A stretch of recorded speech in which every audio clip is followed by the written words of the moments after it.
are with We Belong. Hey, how you doing? Thanks for keeping it with us. Mr. Young and Jackie with you on the Power Breakfast Show. It is Wing Chun Week here on the Power Breakfast Show. Of course, next week the Ip Man movie comes out. Yeah, right. Ip Man being the famous grandmaster that popularized Wing Chun. We've been waiting for it. Yeah, and we tried Wing Chun for ourselves. You know, they say you don't really know what something is about until you try it. For sure. And we tried it with Sifu Terrence, who took us through everything. And man, what an experience, huh? That's why I love doing this video series. It's kind of forced us out of our comfort zone to try all these different activities.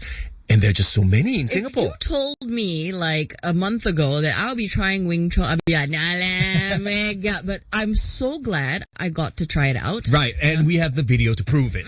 Facebook.com/Power98SG. Just click on the video section and go to find your fit. Yeah. Or on Instagram, it's at our Instagram account on our IGTV. Now, we spoke to Sifu Terrence and, you know, in the midst of trying to figure out this Wing Chun thing, we also asked him, who is Wing Chun suitable for? Huh? This art is actually suitable for males and females from age 16 to 60. So my Sikong, Yip Cheng, son of Ip Man, he's in his 80s now and he's still practicing Wing Chun. Wow. Oh my gosh. Because we talk a little bit about how you don't have to be super strong. It's not about the strength. It's about the structure of the body. Yes, that gives you that strong base, right? Yep. How crazy is that he's in his 80s and he's still going strong? Probably stronger than you and I combined, Mr. Young. Okay. Probably could kick my butt.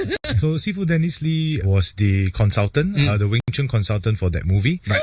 He also trained Max Zhang for his role in Ip Man 3 as well. That's right. Yeah. Oh my gosh. I saw some photos. I was like, oh, this is so cool. Oh, superstar. That's right. Behind the scenes. So are you going to be in Ip Man 5? That's the question.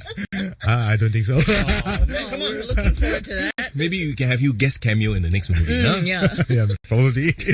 Will be great. How has, being a practitioner changed your life? It has taught me to be more practical with myself, meaning we really have to face problems head on, do not cut corners, go very direct and face our problems up front. Which is kind of essentially the teachings of Wing Chun in the first place, right? Exactly. Actually, Wing Chun has a lot of principles and concepts that can apply to our lives. How many years do you can look impressive on the wooden dummy? Because everyone always looks at the wooden dummy and go, oh, that is cool. I mean, it even appears in Hollywood movies. You know, your superheroes, they're training. This fella training with the wooden dummy. Even we tried it at the gym and I didn't know what to do with it. I felt like the wooden dummy was kicking my butt, at some point. Where did the wooden dummy come into play and what is it for, basically? Yeah, actually you will start training with the wooden dummy about 1.5 years into your training. It is to help mimic a partner. So if you don't have a partner, that's when you work with the dummy.